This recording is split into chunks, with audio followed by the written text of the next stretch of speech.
Hello everybody. In this video I'm going to show how we can send a mass email to a list that you have in your Microsoft Excel workbook.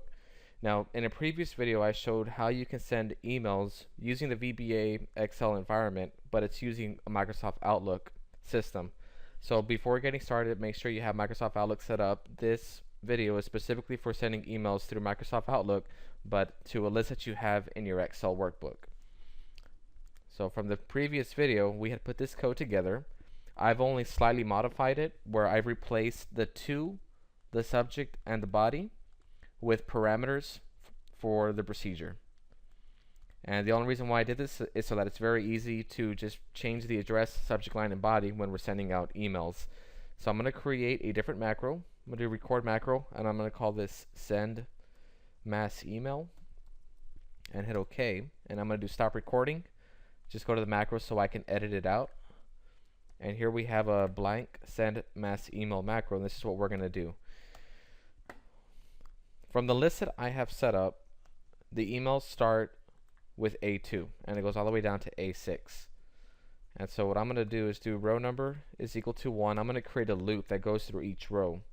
So I'm going to do events, loop until the row number is 6. And what I'm going to do at the beginning of the loop is do row number is equal to row number plus 1. That way we start with 2.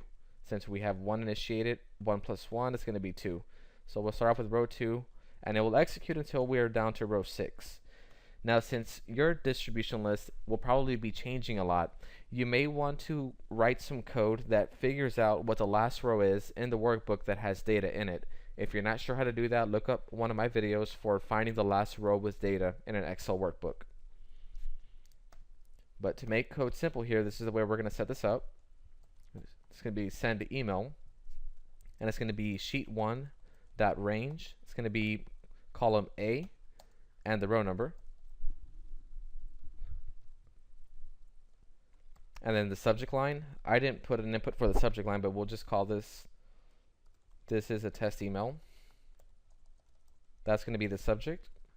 And then for the mail body, we're going to use J2. So that's going to be sheet1.range J2. That way that'll be the actual, that's going to be the body of the email. And you got to make sure you put call before the procedure. So it's going to be call send email. And it's going to be, this is the person it's going to, the address, the subject, and the body. So let's go on and set this up. We're going to execute this code. This should be it by now. And let's play this out. And so right now what I'm going to be doing is looking at my inbox, because all of these mails that are right here, these addresses, they're not valid addresses. I should get a return mail telling me that these addresses are not valid. So let's just go on and run the code now. Macros, run. And I'm going to go on and pull up my Microsoft Outlook. And we're just going to go on and see that there's now a delivery status notification failure. There should be a total of 5. This is 1, 2, 3, 4, and 5. And there are all the addresses that we set up. I'm going to go on and open up that failure notification. That way we can see the email. So we can see that Google tried to deliver the message, but it was rejected. And that we know that this is because they're not valid addresses. And we'll see that this was the previous message. Hello, this is just a mass email test. Welcome to the club. This is the body of the email. And if we look at our sent items in Gmail, sent mail, we can go on and open one up and see this was one of the emails coming from my address to the address, the subject, and the body. So I hope you enjoyed this video. In the next video, I'm going to show how you can personalize an email. That way when these emails go out, rather than it just being a static body, it will say hello, and it'll have their first and last name, and then whatever body you might want to include. Again, thank you for watching. Hope to see you in the next video.